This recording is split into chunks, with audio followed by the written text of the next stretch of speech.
mis hermanos. La palabra para hoy la he denominado teatro de operaciones. Teatro de operaciones. Pues es un término como muy militar, ¿no? Quienes conocen de milicia saben que el teatro de operaciones es el campo de batalla donde están las operaciones. Por ejemplo, cuando estaba el ejército allá de Estados Unidos en Afganistán, el teatro de operaciones era todo el sector sobre el que se ejercía esa guerra, o en Irak. Ya se imaginarán por qué el teatro de operaciones. Hacia allá vamos. Y nosotros, mis hermanos, tenemos un privilegio y un lugar de honra. Tampoco estaba el Señor dándome la palabra para hoy. Recordaba cuando entré en Jerusalén, ustedes saben que estuve en Tierra Santa y que tuve el gran privilegio de conocer muchas cosas y de estar en la tumba, de decir, Señor, el privilegio que tenemos nosotros es grande. El haber muerto tú en el madero, en la estaca como un criminal por nuestros pecados, es incomparable.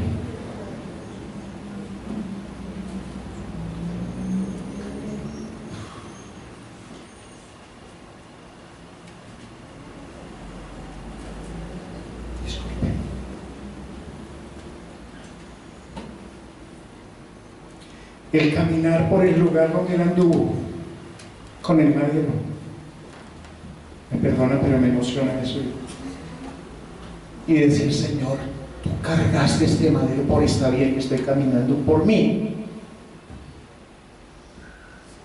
Y no nos damos cuenta cuando el enemigo empieza a tejer toda una cantidad de cosas tremendas para apartarnos de su propósito, de lo valioso que él hizo por nosotros.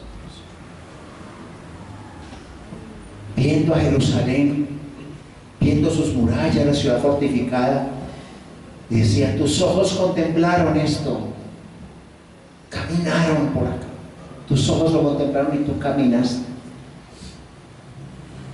Y a veces somos tan ingenuos que no alcanzamos a percibir la gloria de lo que él hizo. Yo les he dicho en alguna ocasión, les dije que si usted siente dolor cuando se mete una fresita allá en el nervio de una muela, ¿cuánto más dolor? Ustedes saben que yo soy médico también.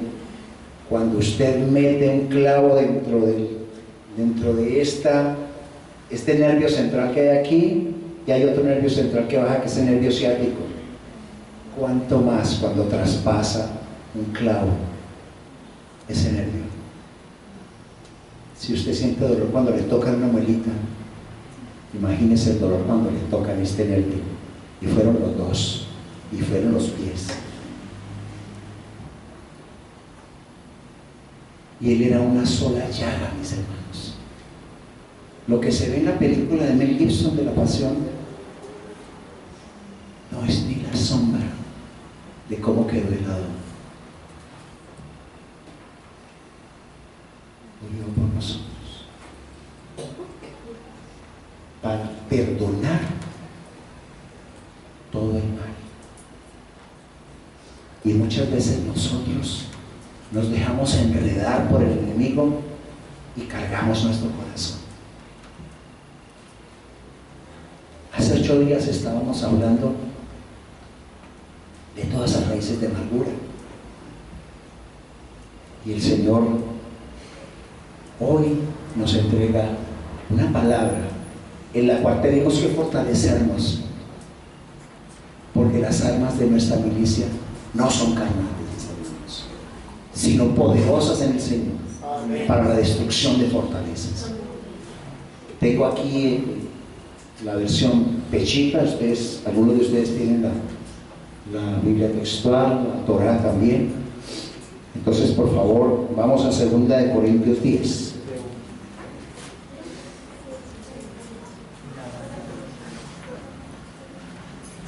Segunda de Corintios, capítulo 10.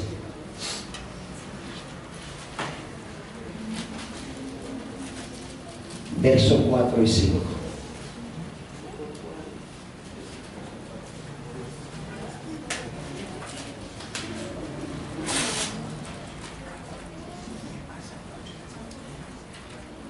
Mis hermanos, contemplando el panorama, bien pueda, pastores, adelante.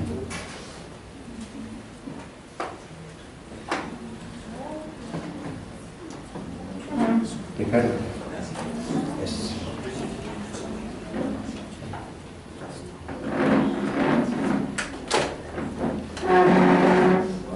Bien pueda, mi hermano.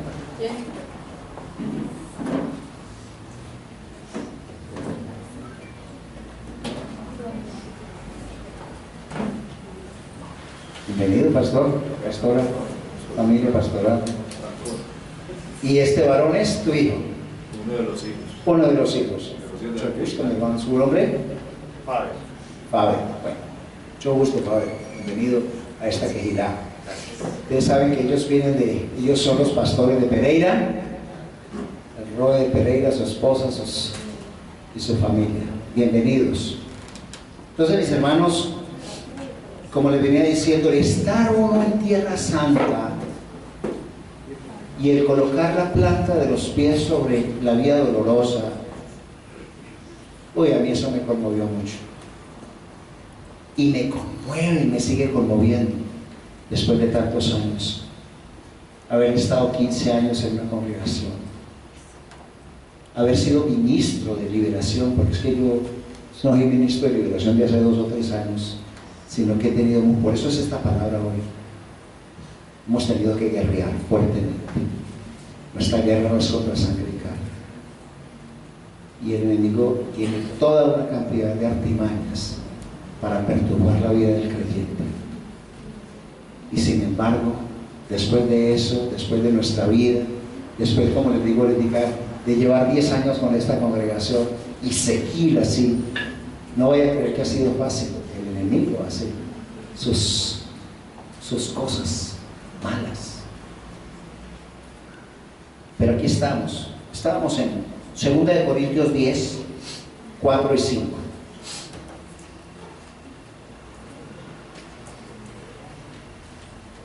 ¿Estamos allí, hermanos? ¿Dicen amén? Bueno. Estoy leyendo la Biblia, la versión Peshitta, que fue la que traje hoy. Usted sabe que es del arameo al español. Y por favor, lean su Biblia. Si no tiene, arrímese a un creyente que traiga Biblia, por favor. Porque un creyente sin la espada, así, tremendo, ¿cierto? Muy bien, mis hermanos. Dice allí: porque las armas de nuestra milicia no son carnales, sino del poder de Elohim, por medio de las cuales sometemos rebeldes fortalezas, destruyendo razonamientos y toda altivez que se levanta contra el conocimiento de Elohim, y llevando cautivo todo pensamiento a la obediencia del Mesías. Empieza a hablarnos ahí de la importancia de nuestros pensamientos. Está tocando un punto allí el apóstol Rab Saúl, conocido como Pablo, el rabino Saúl. Empieza a decir: porque las armas de nuestra milicia no son carnales, sino, en esta dice, del poder de Elohim, o poderosas en Elohim, ¿cierto?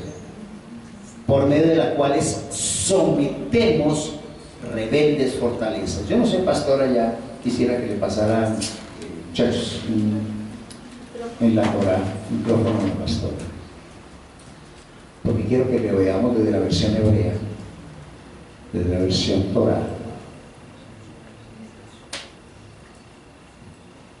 porque las armas que usamos para hacer la guerra no son del mundo, por el contrario, ellas tienen el poder de Elohim para demoler fortalezas. Nosotros derribamos argumentos y toda clase de arrogancia que se levante contra la ciencia de Elohim y llevamos cautivo toda maquinación y la hacemos obedecer al Mesías. Aquí el campo de operaciones es la mente. La mente está constituida en lo que en hebreo se llama como el nefesh. Nefesh es alma, nefesh es la personalidad, nefesh es el ego, nefesh son las pasiones, son los deseos, son todo este tipo de situaciones. Esa es la mente carnal de la cual habla Pablo. Pero es ahí en la mente carnal donde el enemigo sabe que tenemos una debilidad grande si no llevamos todo pensamiento cautivo a la obediencia del Mesías.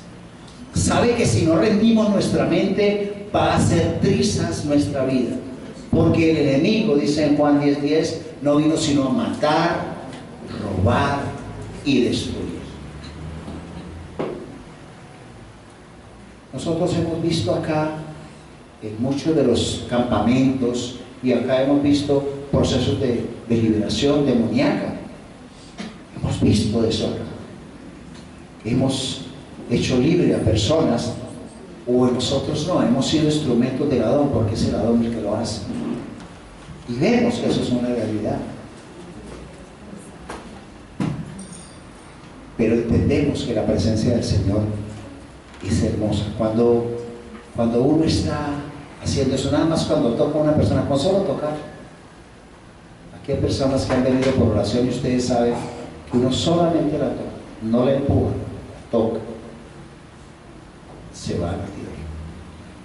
Si no se va a tierra, para mí eso se lo dejo al Señor, pero yo no empujo a nadie, porque ahí es donde está la presencia de Él. Porque si no, yo diría, entonces si no se va a tierra, entonces no está el Espíritu Santo. No, porque eso es lo que quiere el Adón mostrarnos y hacernos creer que esa es nuestra propia fuerza. Y cuando yo recuerdo un tiempo que estaba en las otras denominaciones en el sistema, veía muchos así, ¿no? Decía, había hermanos que decían, no, es que yo soy un liberador. A mí pues, decía yo, qué arrogancia y qué altivez. Qué arrogancia y qué altivez. Y muchas en el llamado sistema cristiano, muchas damas usurpando el púlpito. Ustedes saben que esta es una quejilá que nosotros acá tenemos perfectamente claro, que la mujer debe tener sometimiento al varón, porque así lo dice la palabra. Pero no para que el varón la trate mal, no. Tenemos que tratar a nuestras espositas como va a soltar. Ellas son importantísimas en el manejo de una quejilá y en el hogar. Pero el sacerdocio al Señor se lo dio fue a los varones, no a las mujeres. Y ustedes ya se han dado cuenta porque tanto la pastora como muchas también de las que están aquí atendemos lo que dice 1 Corintios 11, es se cubre su cabello cuando se va a orar o profetizar. Porque el enemigo quiere meternos goles. La palabra en 1 Corintios 11 dice que a causa de los ángeles hay que cubrirse, pero no van a creer que es de los angelitos, de los del Adón, de los malajim del Adón. En la Torah y en unas versiones hebreas dice que a causa de los ángeles caídos, porque cuando una dama no ora con su cabello puesto en velo, porque dice toda dama que ora o profetiza debe hacerlo con su cabeza cubierta, que ora o profetiza, a causa de los ángeles, porque si no, hasta no está en sujeción. Es un signo y es una señal que el Señor estableció en su palabra. Yo se lo dejo de tarea, y yo sé que hay algunas personas que de pronto es resistente esa situación, pero con la palabra del Adón no peleamos. Yo les digo, los coloco eso. Y allí es donde esta palabra empieza a hacernos mella, porque las armas de nuestra milicia no son carnales sino poderosas de nuestro Señor, ¿cierto? Por medio de las cuales sometemos rebeldes fortalezas. Esos son fortalezas. Usted y yo no cree, mi hermano, que cuando una mujer dice, no, es que aquí tenemos igualdad de género, es que aquí los hombres y las mujeres somos iguales, yo no necesito ningún hombre para salir adelante. ¿A usted qué se le parece eso? Espíritu de Jezabel. Es la que quiere mandar, es la que no quiere someter a la autoridad, y mucho menos a su esposo, que es la principal autoridad, ¿cierto? No, yo no necesito de ningún hombre. Mis hermanos, el Señor sí nos dijo que necesitábamos el uno al otro. Nuestras esposas son la ayuda idónea nuestra, y que así como el Adón se entregó a sí mismo por su esposa, que es la que guía la congregación, igual nosotros debemos amarlas, protegerlas, cuidarlas, mimarlas, porque son nuestra corona, mis hermanos. Y sigue ahí diciendo, destruyendo razonamientos y toda altivez que se levanta contra el conocimiento de Elohim. Entonces, cuando vemos personas altivas, arrogantes, hay fortalezas que se van colocando en la mente. Ese campo es tremendo, los pensamientos y la palabra, ¿sí? Proverbios 23:7, por favor.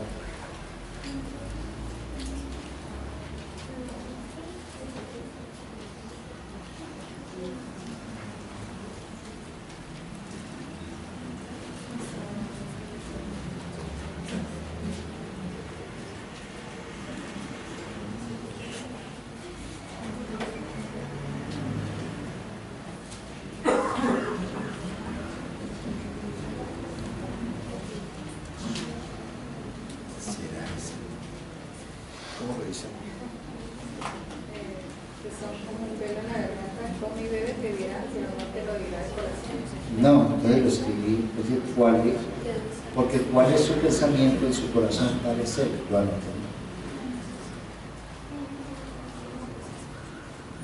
Bueno, entonces busquemos el Romanos 8:5. Ahora ese me lo buscan, por favor, los hermanos, porque aquí no me voy a buscarlos. Romanos 8:5.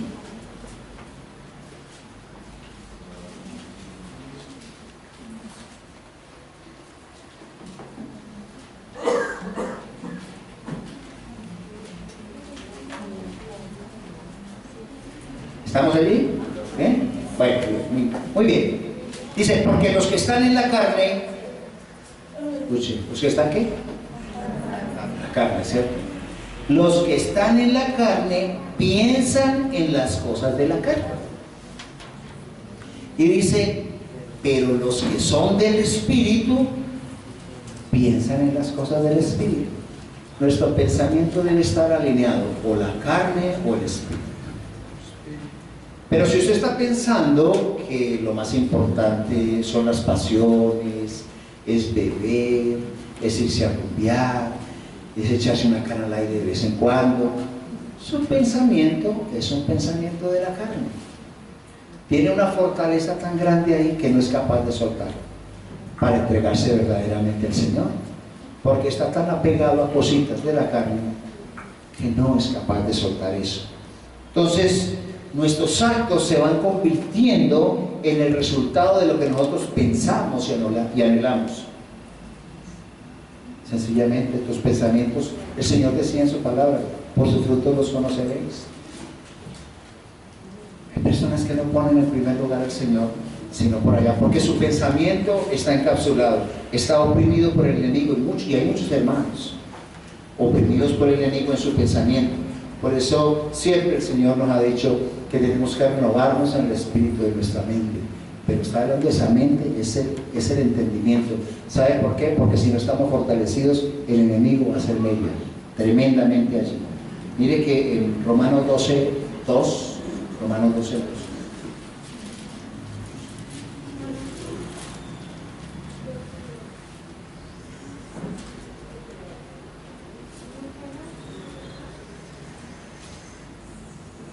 en esta versión dice, no sean conforme a este mundo, sino transfórmense por medio de la renovación de su mente, disciernan cuál es la buena, agradable y perfecta voluntad de Elohim. A veces nosotros estamos perdidos, ¿sí?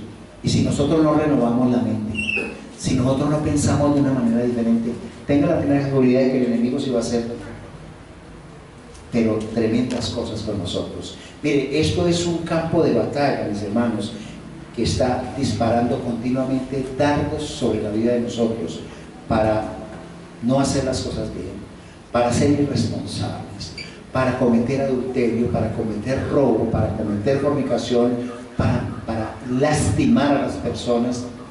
Recuerde lo que dice en Efesios 6:12. ¿Sí saben qué dice en Efesios 6:12? Porque nuestra guerra no es contra sangre, carne ni sangre, sino contra principados, contra gobernantes, contra los poseedores de este mundo, dice en esta versión, de las tinieblas, y contra los espíritus malignos que están bajo los cielos, dice en esta versión. Mire, si usted y yo no nos damos cuenta de qué es lo que nos está disparando el enemigo, seguramente vamos a caer. Esto es una guerra frontal. Estamos en guerra y no nos damos cuenta, de la manera más sutil, en los mismos hogares, en las propias vidas de nosotros. Estamos en guerra porque primero que todo el enemigo intenta derrotarnos. Eso es lo que él quiere. Tiene estrategias de falsedad. Él tiende toda una estrategia para que nosotros caigamos, y mediante planes él calcula la manera como usted le va a derrotar. Él engaña deliberadamente a las personas. Ustedes saben que la palabra en Juan dice que él es el padre de la mentira, el 8:44. Él es mentiroso. Empieza por decirnos cosas, dice cosas de nosotros que no son, dice cosas de los hermanos que no son, pero usted dirá, pero yo no escucho. Sí, pero las dice a su mente, porque sabe que ese es el campo de batalla. Se las está diciendo a su mente. Está diciendo cosas que no son verdad y circunstancias que no son ciertas, para que usted cree, para sembrarle a usted la cizaña, para que empiece usted a pensar lo malo, porque si usted piensa lo malo, le va a ir a apartar del propósito. Va a tender en su mente una cantidad, porque él es astuto, él tiene unas estrategias de engaño. Dice la palabra en Isaías, dice que él era perfecto en todo. Era perfecto en todo hasta que se halló en ti maldad. Isaías o Ezequiel, Isaías 14 y en Ezequiel 28. O sea que él es perfecto en maldad. Él está viendo y te está estudiando todos los días, te está escaneando todos los días, sabe cuáles son tus debilidades, sabe cuáles son tus temores, sabe cuáles son tus ambiciones, y te va estudiando y te va colocando y te va bombardeando, porque él te va bombardeando en tu mente. Establece un patrón ingenioso.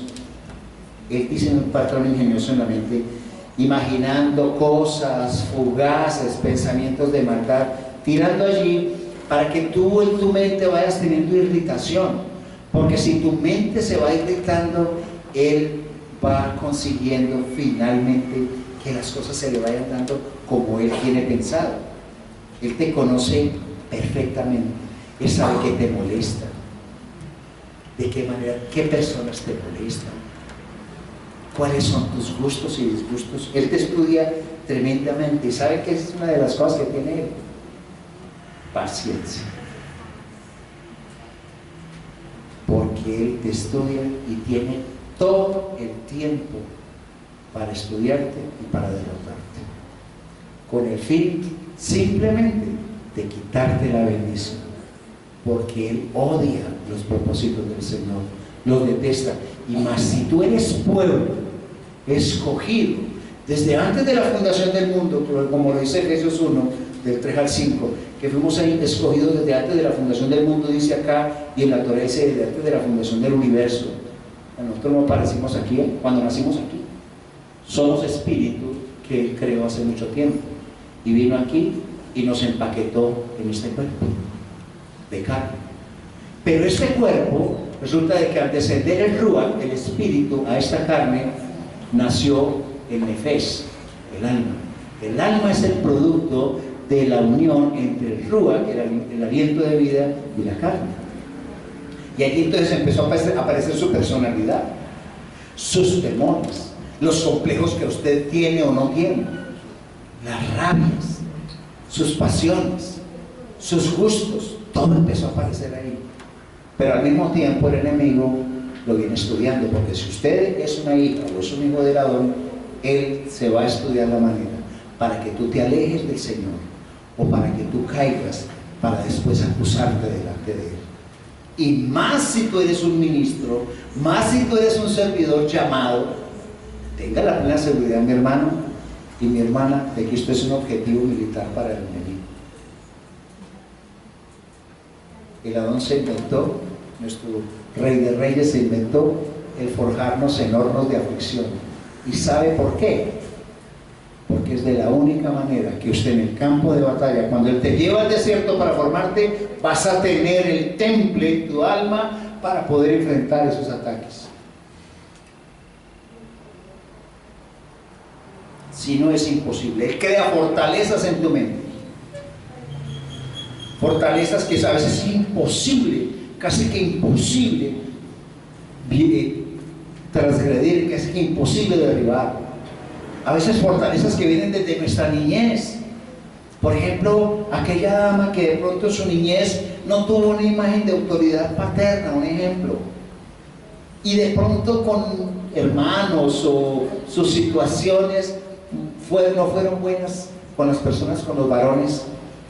Es una fortaleza que el enemigo crea ahí, va diciendo: todos los hombres son maltratadores, todos los hombres son esto y lo otro, yo no necesito de ningún hombre. Eso es una fortaleza. El hombre que ha creado otra fortaleza porque ve que en su casa su papá era un pelele ahí, para no pelear con la mamá. Entonces, con tal que no pelear, ella la cantaleteaba y el pobre viejo, bueno, mijo. Y él aprendió a ver eso y se creó una fortaleza. Y cuando se casa, la esposa es la que toma decisiones, maneja la plata, dice para dónde se va, para dónde viene. Sí, mi amor, para que no le moleste en la vida. Eso es una fortaleza. Eso es una cosa tremendísima. Es una fortaleza que se crea. Entonces, a veces reaccionamos, nuestra mente reacciona de la manera apropiada. A veces, vean, ¿sabe cómo distingue una fortaleza? Que uno dice: caramba, pero sí, yo sé que esto está mal. En mi interior sé que está mal. Sé que delante de la palabra del Señor está mal, pero no sé, no soy capaz. Hay algo que no me deja como arreglar esta situación, mejorar esto. Eso se llama una fortaleza. Eso es una fortaleza atendida por Hasatán. Entonces, vamos a ir resumiendo. Primero, estamos en guerra con el enemigo, eso es innegable. Segundo, nuestro enemigo es Hasatán y sus huestes de demonios. Ese es nuestro enemigo. Tercero, la mente es el campo de batalla, nuestra defensa, ahí donde tira los dardos. Cuarto, el enemigo levanta fortalezas en nuestra mente para derrotarnos, ¿cierto? Quinto, su estrategia es el engaño y la mentira. Sexto, él no tiene prisa, se toma todo el tiempo para llevar a cabo su propósito. Me parece que eso es bien delicado, porque llega un momento en que una persona con fortaleza no es capaz de controlar sus pensamientos, no es capaz. Por ejemplo, diga usted una persona desconfiada, no es capaz de confiar. Hay personas que piensan que todo el mundo que se va a acercar es para hacerles daño. De pronto fueron fortalezas que se crearon desde la niñez y se levantaron con la desconfianza más horrible y no son capaces de soltar eso. Piensan que todo el que se va a arrimar a sus vidas es para hacerle daño. Desconfían hasta de su propia sombra. Aparece la sombra y dicen: uy, estoy feliz. Tremendo. Él crea cosas tremendas en nuestra mente y nos mete, y a través de esos engaños nos mete a nosotros cuántas personas y cuántos asesinatos nos han cometido por una falsa información. ¿Cuántos asesinatos nos han cometido porque pensaron que estaba, quién sabe, haciendo qué con su esposo o su esposa y era otra cosa diferente? ¿Cuántas acusaciones falsas que el enemigo metió? Es una cosa tremendísima. Las armas definitivamente nuestras son la oración, la alabanza y el conocimiento de Elohim. Si eso no lo tenemos claro, ese hermano va a ser muy difícil. Uno que ha estado en el misterio de la guerra, sabe uno qué es lo que el enemigo tiene. Y uno conoce pastores y autoridades, y por qué no decirlo también, damas que han estado en servicio, y los veo a veces por televisión, a veces así, y dice uno, uy Señor, ten misericordia.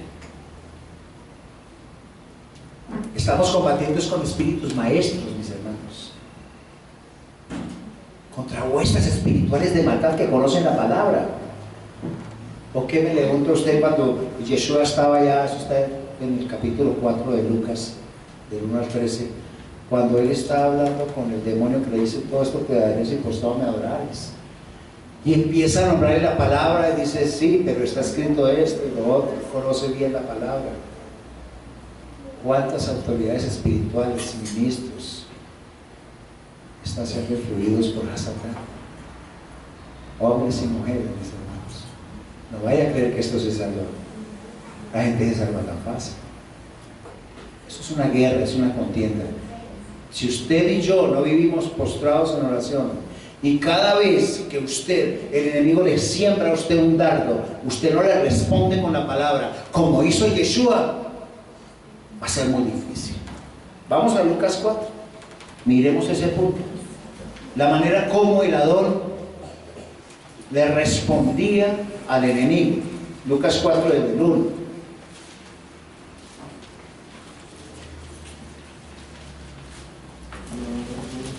Gracias a Alaba que el tiempo es del Adón en esta quejida.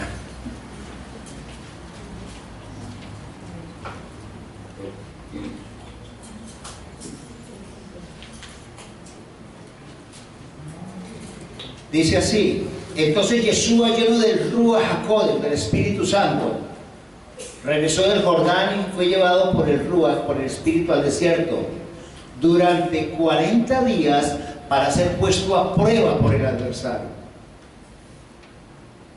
Y no comió nada en esos días, cumplidos los cuales al final sintió hambre. Entonces el adversario le dijo, aquí la versión es el adversario, le dijo, si eres el hijo de Elohim, di a esta piedra que se convierte en pan. Le contestó Yeshua diciendo, escrito está. Así tiene usted que responderle al enemigo, escrito está. Tienes que tener una palabra de poder para confrontar las tinieblas. Escrito está. No solo de pan vivirá el hombre, sino de toda palabra de Elohim. Después Hasatán lo llevó hasta un monte alto y en un instante le mostró todos los reinos de la tierra. Y el adversario le dijo, todo este dominio y la gloria de ellos te daré, porque a mí me ha sido entregado y lo doy a quien me plazca. Por tanto, todo será tuyo si adoras ante mí. Pero Yeshua le contestó diciendo, escrito está.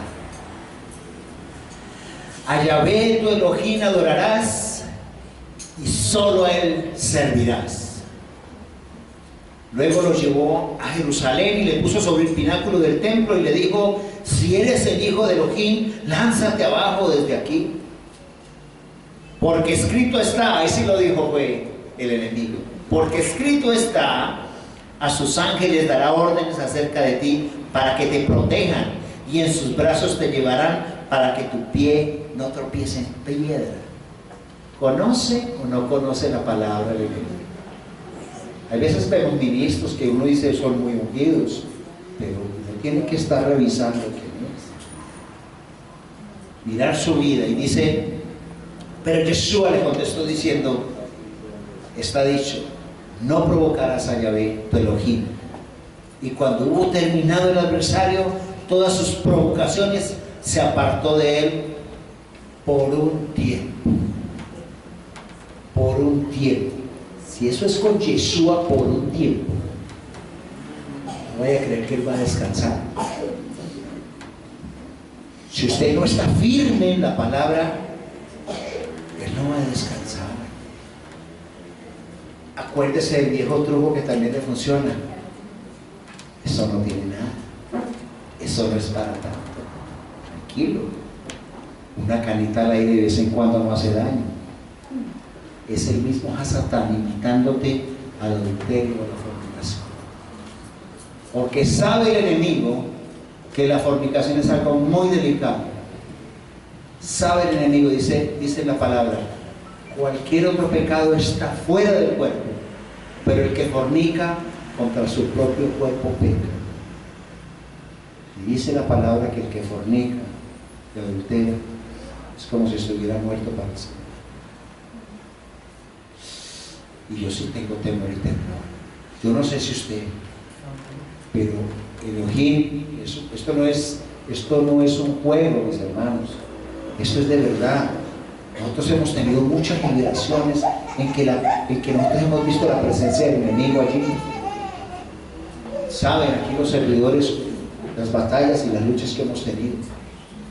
Entonces eso no es así.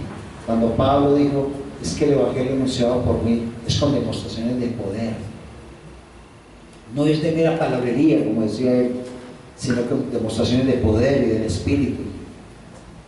No es así. Yo les conté qué día que la misma vida de Catherine Kuhlman, que fue un día después le puedo hablar de las heroínas de la Biblia, de las escrituras, porque la Biblia es un término griego, ¿se sabía? Biblia viene de biblios, que es el libro de libros, de las sagradas escrituras, mis hermanos. Que ha habido unas mujeres muy bonitas en la vida ministerial. Y hubo una dama que se llamaba Catherine Kuhlman. Una dama que desafortunadamente terminó mal, mis hermanos, pero en su vida ministerial terminó como David, como Salomón. Pero en su vida ministerial tenía tanto poder del Señor y tanta unción que cuando pasaba una persona por el lado de ella, o oraba a alguien, ella no tenía necesidad de hacer eso, a que cayera. Ella antes le decía, por favor no me toque. Cuando llegaba a un hotel decía, por favor no me van a tocar. Su unción, usted estaba cerca de ella y su unción hacía que se caía. Una mujer hermosa, una mujer de la don. Pero mire usted cómo terminó. Siendo una mujer de la don y ha sido una mujer muy reconocida, pero finalmente ella termina enredada su vida con un hombre casado y muere en una condición terminal tremenda. Puede coger hasta el ungido más ungido, mis hermanos, y engañarlo. Salomón, con toda su sabiduría, con todo lo que él sabía acerca de la Torá, de la palabra del Señor, termina con una mujer que no era hebrea y termina mal, adorando a otros dioses, a los Baales. Mis hermanos, el enemigo está al acecho. Está al acecho en nuestra mente. Él quiere venir a meternos a nosotros cizaña, a estudiarnos, es el campo de batalla de él. Y si nosotros no estamos orando diario, mis hermanos, nosotros no estamos llegando a entregar nuestras fortalezas y todo lo que nos está hablando la mentira, porque su estrategia es el engaño, su estrategia es la irritación, el irte metiendo dardos. Si mire, es que su esposo esto, su esposa esta, mire de aquí, mire su socio, mire aquel, mire esto y lo otro. porque su objetivo es minar su mente para que tú te quedes sin la bendición. Pero cuando tú te empiezas a llenar de la palabra, cuando tú empiezas a decir, diablo mentiroso, te vas de mi vida, cuando le empiezas a decir, fuera de mi vida en nombre de Yeshua, cuando Él está en tu mente, dices tú, pero escrito está que el Señor me dará la victoria, que el Señor me bendecirá. Escrito está que yo voy a estar arriba y no abajo, que Él es la fuente de mi bendición. Cuando usted empieza en su mente a traer la palabra del Ador, cuando usted empieza a estar lleno de la palabra del Ador, y les decía ahora que la palabra es espíritu, como lo dice, estamos llenos de Ruach. Entonces nuestra vida cambia trascendentalmente. Así es como el Señor nos quiere a nosotros. Nos quiere como un pueblo bendecido, con una palabra bendecida, y estar atentos, porque les dije ahorita que son espíritus maestros. Recordando ese 2 Corintios 10, antes de ir allá vamos a Efesios 4 nuevamente, Efesios 6, perdón.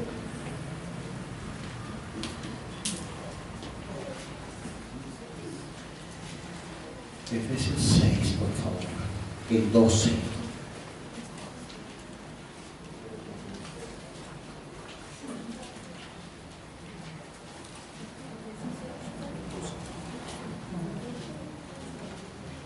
Yeshua siempre está listo, mis hermanos, para ayudarle. Yeshua siempre está a su lado para guerrear por usted. Pero tú tienes que colocar tu pensamiento y tu mente en línea con Él. Él es el Elohim de lo imposible. ¿Qué habrá imposible para Él? Él le dijo a Marta, mujer, no te he dicho que si crees, verás la gloria del Señor. Solo es tener confianza, mi hermano. Ese es el poder en el cual nosotros estamos colocados, porque no, aquí es la estructura que Él busca allí destruir. Entonces dice allí, Efesios 6, 12, empecemos de nuevo, dice, porque su lucha, nuestra lucha, dice en otras partes, no es contra carne y sangre, sino contra principados. Miren, los principados, así como usted ve, ángeles, querubines, serafines y todo un orden angelical, el enemigo también ha creado una jerarquía que tiene como propósito el destruir a la familia de Elohim, crear odio, cizaña, resentimiento, desconfianza, porque como les dije ahorita, te conoce a ti, conoce tus debilidades, conoce tus temores, conoce tus frustraciones y te ha estudiado desde que tú naciste, porque cuando nacimos, así como nos acampa al lado de nosotros el ángel de Yahvé, el enemigo ha puesto también ángeles, que estés, un demonio que te esté estudiando tu entrar y tu salir, que conoce hasta tus más profundas debilidades y sabe por dónde se te puede meter. Entonces dice aquí la palabra, porque su lucha no es contra carne y sangre, sino contra principados, contra gobernantes, contra los poseedores de este mundo de tinieblas, contra los espíritus malignos que están bajo los cielos.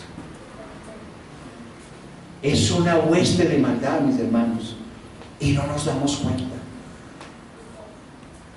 ¿Cómo se posee? ¿Y cómo es capaz de poseer personas?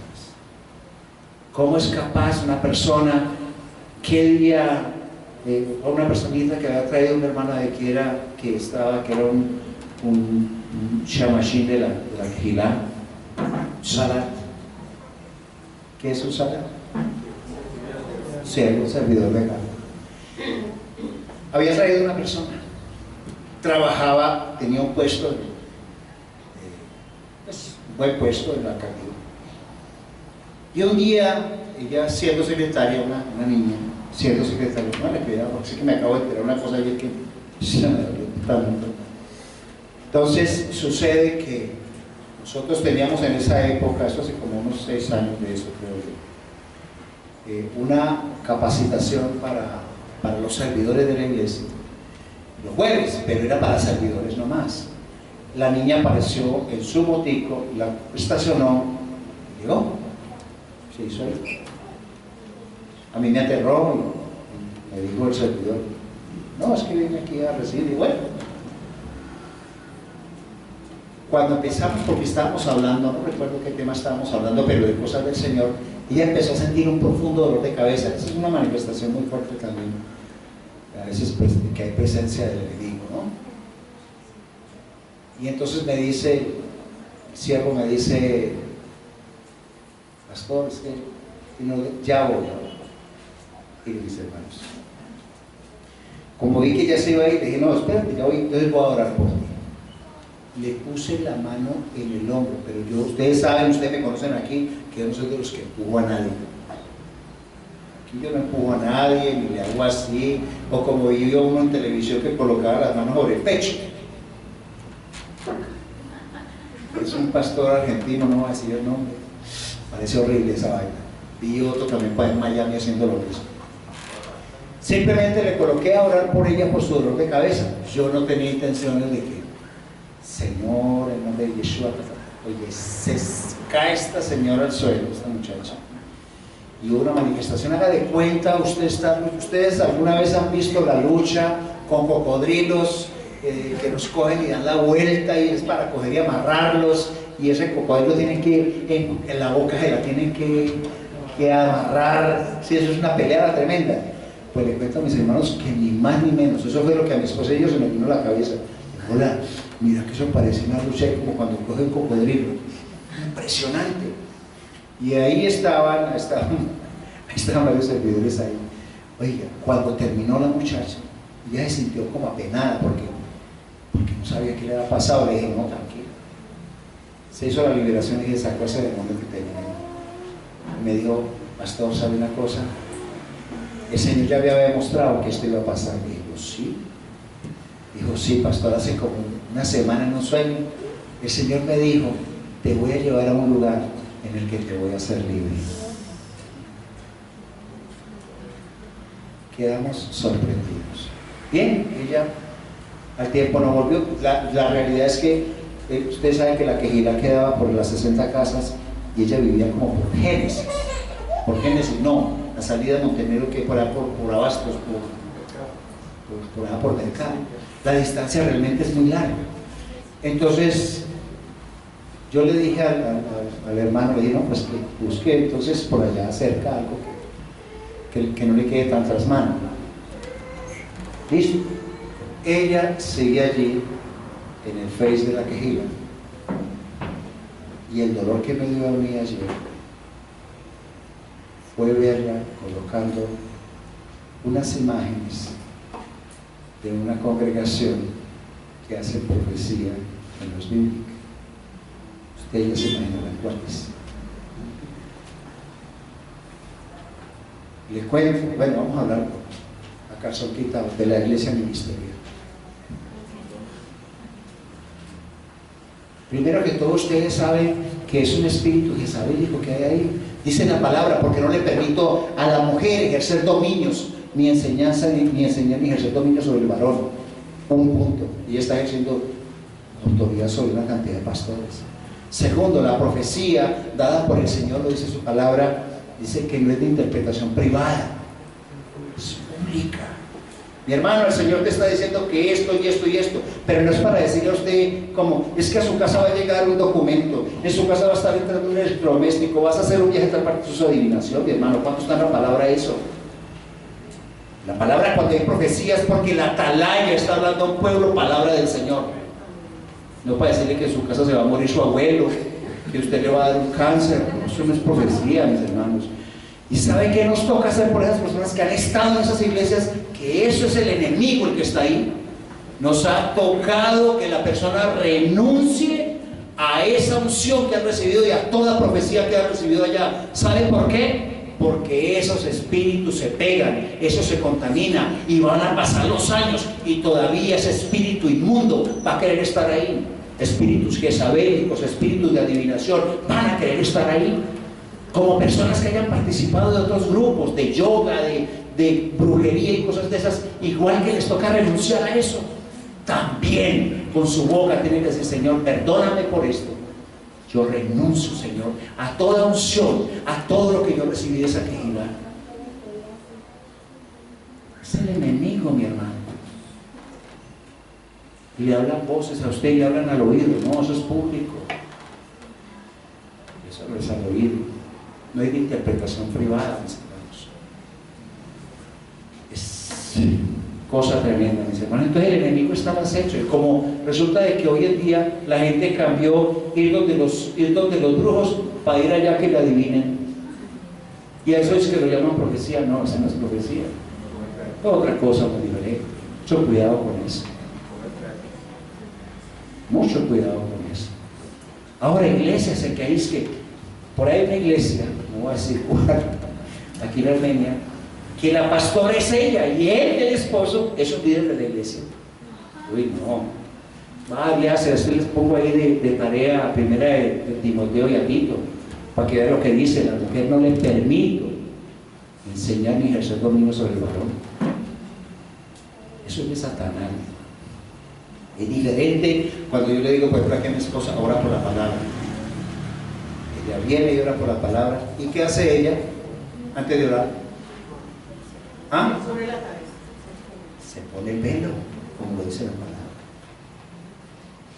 Y la esposa, cuando es esposa de un siervo, debe ser bajo autoridad y cobertura del varón, pero no es para ejercer dominio sobre el varón ni sobre los varones. Por eso ella únicamente es con las damas y yo con los varones cuando hacemos consejería. Aquí es así.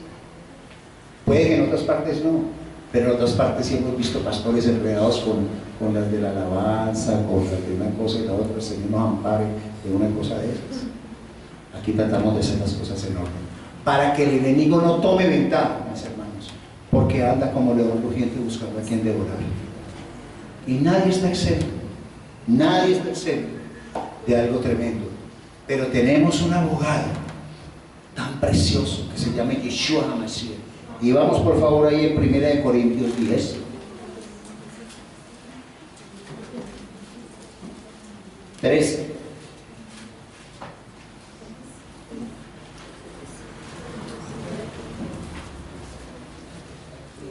Cuando estén allí me dicen, por favor. Y ya con esto terminamos. 1 Corintios 10, verso 13. 10:13. Muy bien, dice aquí: no les ha sobrevenido prueba que no sea común de los hombres, dice en esta versión. Ahora quiero que mi esposa lo lea en la Torá. Pero Elohim es fiel, que no permitirá que sean ustedes probados más allá de lo que puedan, sino que dará la salida para su prueba de modo tal que puedan soportar. Pero si usted coquetea con lo que el enemigo le coloca, porque él es el tentador, pero quien toma la decisión de pecar es usted. Es la verdad. Por eso cuando uno está frente a una quejada, Primera de Timoteo, les había dicho que esa era la última, pero qué pena con ustedes.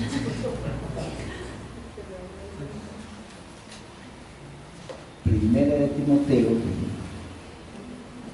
pero no están las condiciones para los líderes, y como no tengo esta Biblia subrayada.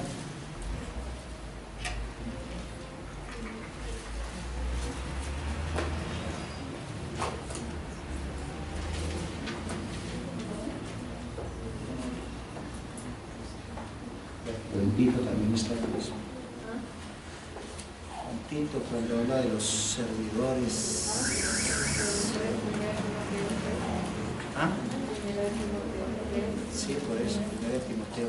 Más que como esta Biblia no la tengo subrayada, entonces 1 de Timoteo dice así.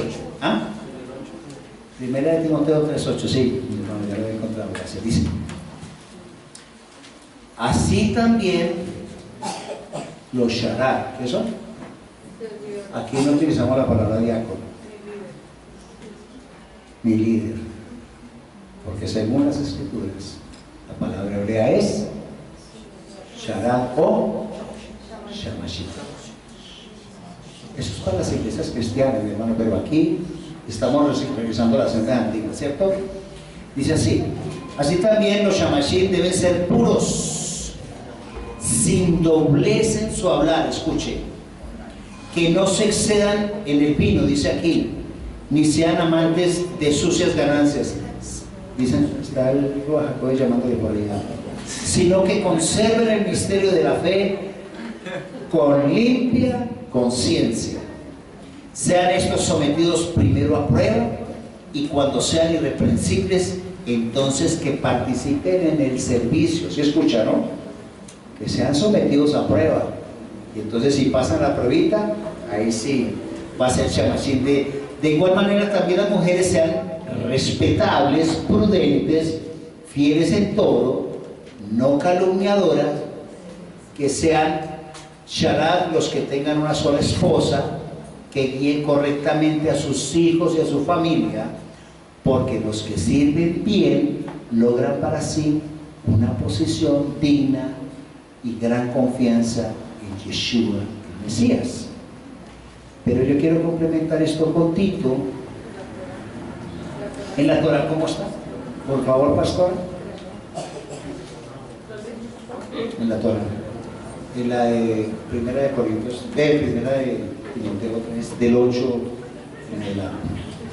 Bueno, aquí está como es. Asimismo, dice, los sirvientes tienen que ser varones de buena reputación, que se pueda confiar en su palabra, que no se den a beber excesivamente vino, ni sean codiciosos de ganancias deshonestas. Tienen que poseer la verdad de la fe de la Moná, anteriormente escondida, con una conciencia limpia, y primero ser sometidos a prueba, y después, si es encontrado sin culpa, que sea nombrado servidor. Similarmente, sus esposas tienen que ser de buena reputación, que no sean chismosas, sino sobrias, leales en todo. Que los sirvientes, cada uno sea leal a su esposa, gobernando bien a sus hijos y a su casa, porque aquellos que son buenos servidores, como servidores, obtendrán una posición honrosa y mucha audacia en la emuná, fe, que viene por medio de Yeshua HaMashiach. Muy bien. Casados, y tienen que estar con eso de que no, yo vengo a servir, pero es que a mi esposa no le gusta venir aquí.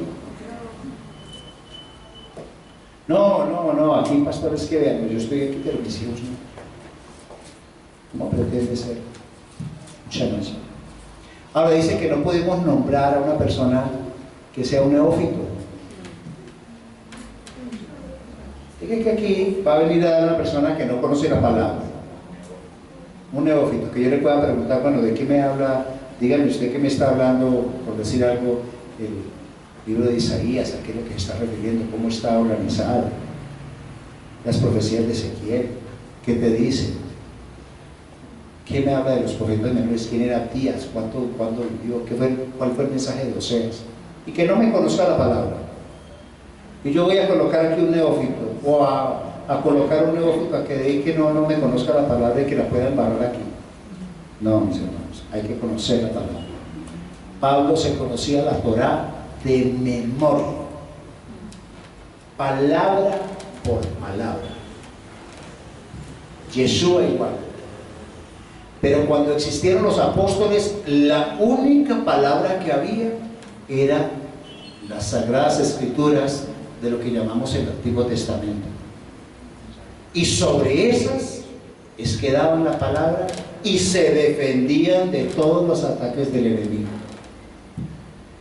Así usted no tenga el Nuevo Testamento, pero con el solo Antiguo Testamento que habla de la venida de Yeshua y de lo que él iba a hacer, porque así fue como lo hicieron ellos. La palabra no estuvo completa sino por ahí después del año 90, que fue cuando escribió Juan en la isla de Patmos el Apocalipsis, el libro de Revelaciones. O sea que en el primer siglo, Nuevo Testamento apenas se está empezando a confeccionar. Y las comunidades mesiánicas, porque ese nombre de cristiano es griego, eso lo colocó después Constantino allí, se reunían para estudiar la Torá. Y los primeros 300 años de la vida de los creyentes no eran gentiles, sino que todos eran hebreos, que estaban dispersos en Capadocia, en Ponto, en Galicia. Si usted es estudioso, léase Hechos de los Apóstoles para que vea usted que no eran gentiles, como lo han dicho por ahí. Gentil para los nuevos quiere decir apartado de Elohim y sus promesas. Nosotros no estamos apartados de Elohim. Según Efesios 2, fuimos acercados a los pactos y las promesas, y ya no somos gentiles, somos pueblo de Israel. Bueno, mis hermanos, yo quiero que hoy nos levantemos y hagamos una oración preciosa, ladona, para que no pueda ganar ventaja sobre nosotros, porque conocemos sus astucias, sus engaños.